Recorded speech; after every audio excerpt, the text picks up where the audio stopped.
Welcome back to the Plan Words podcast, the podcast that turns research into real-life confidence, finally making sense of the learning to read journey, parenting, and those early years before your child goes to school, and then through those first few early years. So I am your host, Miss Beth, and I am so excited today to be diving in on a topic that actually struck a nerve with the internet, apparently. So I'm sure by now we've all heard Taylor Swift's new album, The Life of a Showgirl. She has a song on it called Canceled. It's very catchy. Kindergartners, first graders, 40-year-old women alike are singing it in the streets. So when something is that catchy, it often becomes a trend. So it became a viral trend where everyone is saying their quote, betrayal list, and they are playing that song. And so they're just listing things in whatever niche they have on the internet about what they would absolutely cancel. And so I jumped on this trend. And honestly, it's a little difficult for me to jump on trends sometimes because I'm like, am I just saying the same thing over and over? But then out of nowhere, like hundreds of people are asking me about things that I think that I have like drilled and drilled and drilled. And they're like, I've never heard you mention this. Can you dive in? So here we are diving in. What did I mean by listing the things that I want canceled and why these things aren't always evil, but why we are canceling them here in 2025 if we want successful readers? Okay, so I said the things that my betrayal list as a teacher, and a lot of them were things that I actually believed. So I'll give you the list. I said Lucy Calkins, behavior charts, Fontes and Pinnell, homework, memorizing sight words, letter of the week, the giving tree, and the rainbow fish. So that's my betrayal or canceled list. And here's what all of those things mean to me. And in a short way, I probably talked about each of these things in their own podcast topic. So check that also if you want a deeper dive, for example, on the giving tree. But definitely have dived a bit deeper on each of these topics specifically on the podcast, but I'm going to go over all of these and why I looped them together. They don't really all fit together, but they're just my big enemies. In fact, I actually went to my partner and was like, okay, I explained the trend because he doesn't understand social media. And I was like, so what are things that I'm always talking about that I hate? And he was like, Lucy Calkins.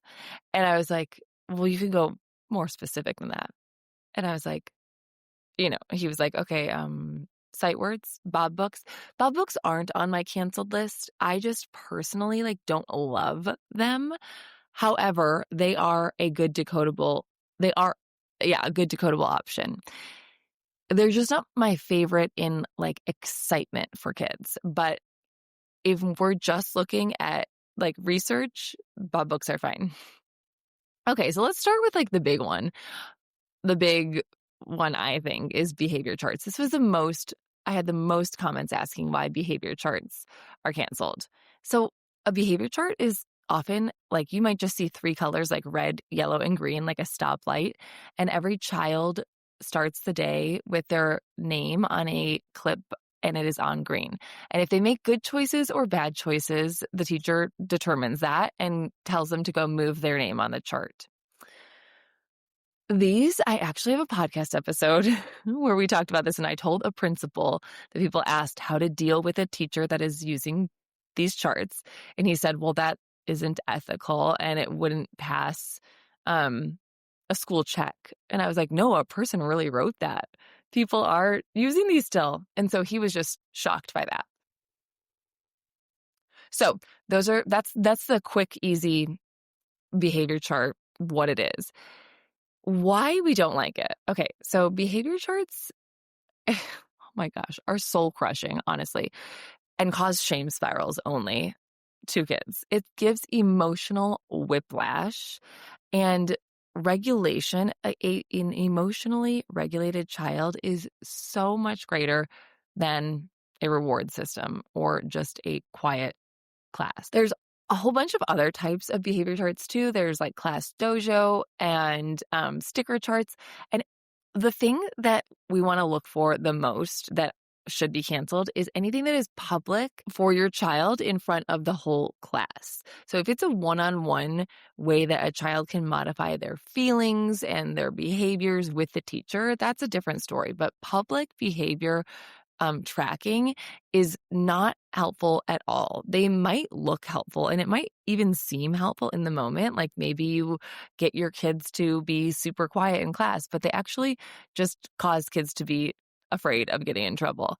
They create so much shame and anxiety. They teach kids to perform, not to regulate. And when they have to move their clip down, their brain goes into stress mode, like fight or flight, like as if they're being chased by a bear. Not learning mode. Do you think that kids that are being activated in fight or flight are able to just like learn how to read in that moment? No, they're so focused on behaving, just staying on green, not getting in trouble, that we're losing all of the moments what we can teach them in school. Now, that doesn't mean that we don't hold kids accountable for their own behaviors. It just means that we want to have more of a focus in the classroom on less on being good and more on having connection and all of us wanting to take care of each other, including ourselves. So teachers should be more of a coach than a judge. And we want kids to feel safe in a classroom. If you are a parent and your child does something wrong and is in trouble, do you want them to say, oh my gosh, I can't tell mom, or oh my gosh, I have to tell mom, she'll be able to help me? That is the question you want to ask yourself. And that is the big difference here in how we approach behavior. If we're just looking to punish or shame, then we're not teaching any of that connection or any of that self-motivation or intrinsic motivation that we want kids to feel. Kids are going to make mistakes. They're not going to do everything perfectly. They're going to talk to a friend when they shouldn't be. That's developmentally appropriate. I understand that we need to have expectations in the classroom, but if we just snap and say, move your name because you just talked, or if you just, yell at your kids if they do something wrong, we're teaching them to just hide everything instead of actually being on a team with you and wanting to have that work toward that same goal. So you want kids in the classroom to feel good. They want to feel like their teacher is their coach, not their judge. They want to feel like they can go to them. They want to feel like they can ask a friend if they need something. They want to feel like they can advocate for themselves. We still are going to hold kids accountable though, and not like just have chaos. That's a different episode though. We talk about responsive classroom and responsive logical consequences, and that's what you should do instead of behavior charts. Okay, moving right along. How many people do you go into a conversation with where you say, "Hey, my name is Beth. Nice to meet you. What's your reading level?" That would be insane, right? If we were in a conversation as adults. So why do we do it with kids? People, parents, teachers, kids become obsessed with their level and telling people their level and comparing their level. And it is not helping them at all in their reading journey. Reading levels originally were a data point. They were not meant for parents to know. They were not meant for kids to know. So reading levels usually come from this assessment system, Fontes and Pinnell. Those are the two people's names. And that's where you might hear like, your child is a level C. We want them at a level G. I hate this. First of all, Fontes and Pinnell assessments are not helpful. They teach kids to memorize. So it is based on a lot of memorized words. I conducted this assessment thousands of times, literally thousands of times in an entire school. And I know every single book in that system, like the back of my hand.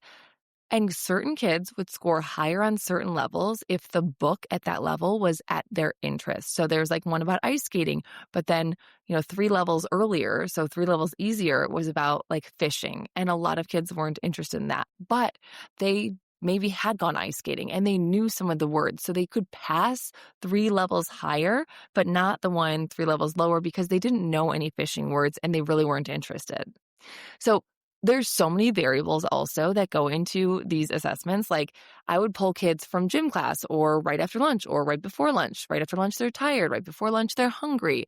If they're missing gym, they want to get back to gym.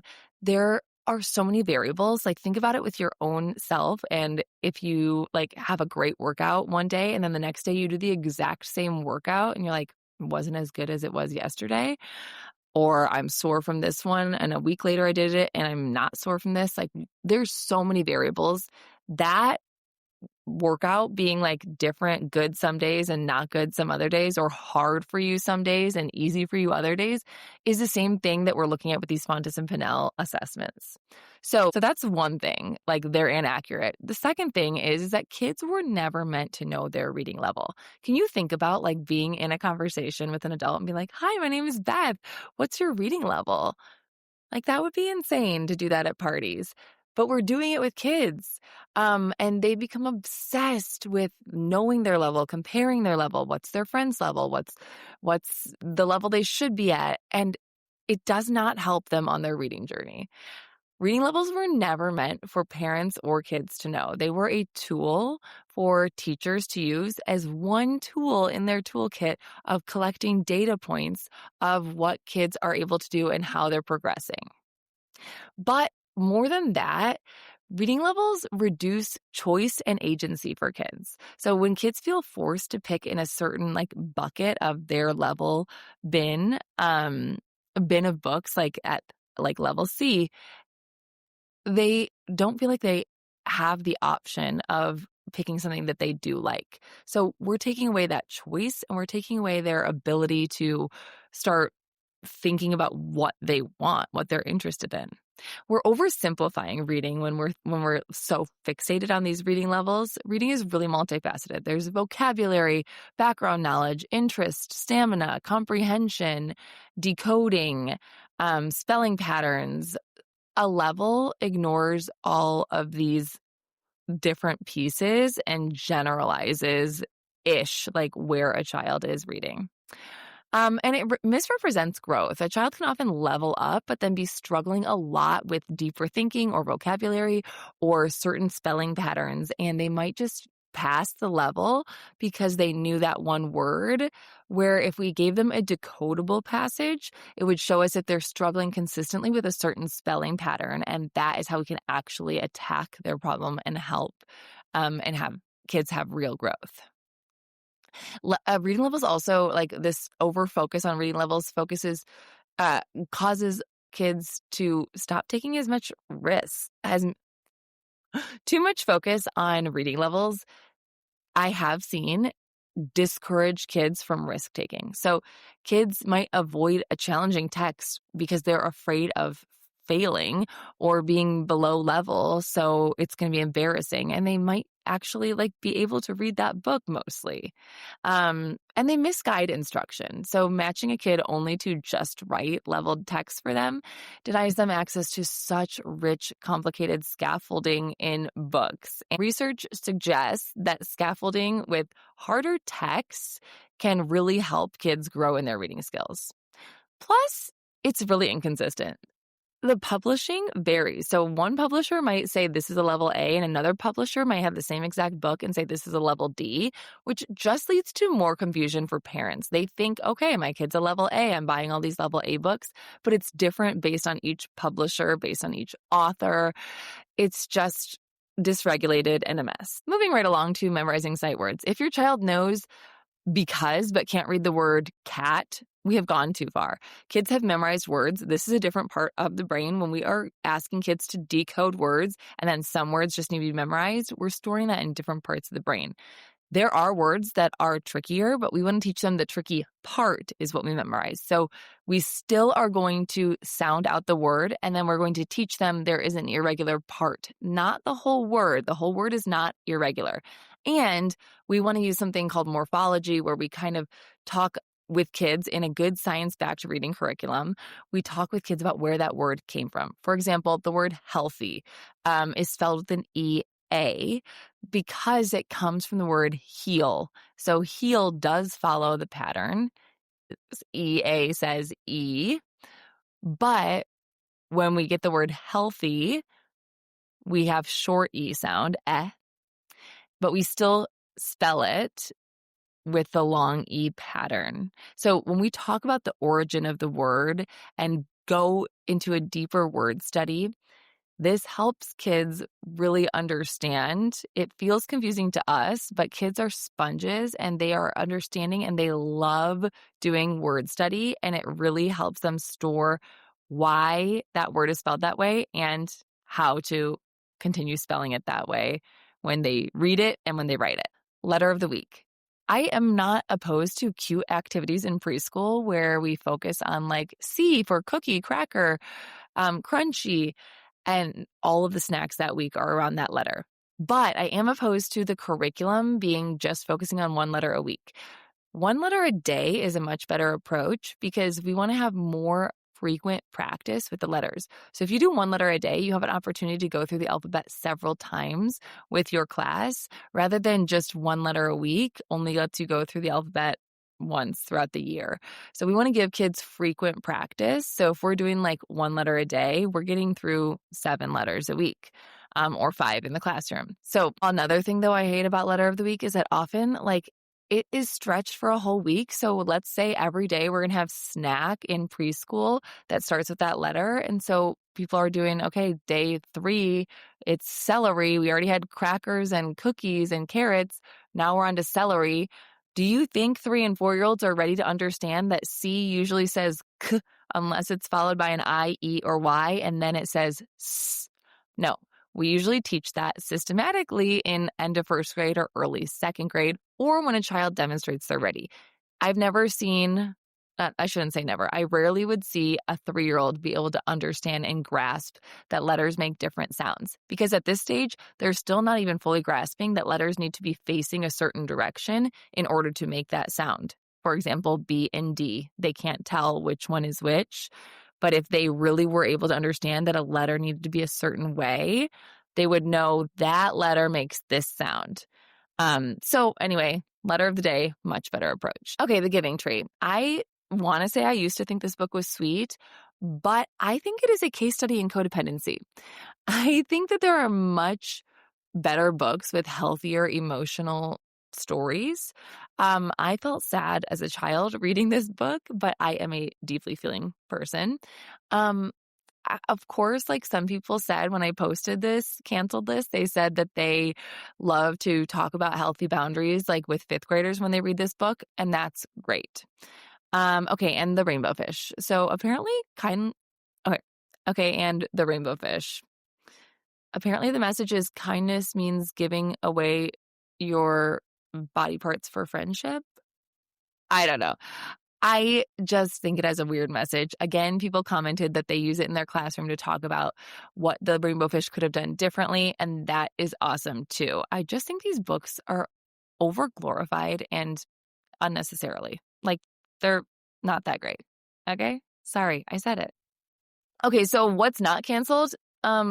Hopefully regulation and connection in the classroom and at home, explicit and systematic phonics instruction, fun multisensory learning, play-based learning, letting kids learn to advocate for themselves, teachers who adapt, evolve, and laugh through it, and real-life reading moments like having fun reading a sign on the way to the park or a word at a dinner menu or playing a sound game in the car on the way to a family vacation. So cancel culture aside, this was a funny trend. This isn't about shame. We just want to do better when we know better. I wish I had someone tell me these things when I was a classroom teacher using a behavior chart, when I was telling kids to memorize sight words, when I was doing letter of the week. I wish I had somebody that was pointing me to strategies that were more research-backed to help the kids that I was working with. And when we know better, we do better. And hopefully we can all laugh about the fact that we've all once laminated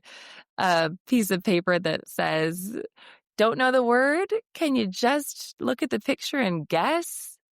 It sounds insane now. Like now I'm like, how did I go so long teaching that strategy? But we have all done it. We were all betrayed.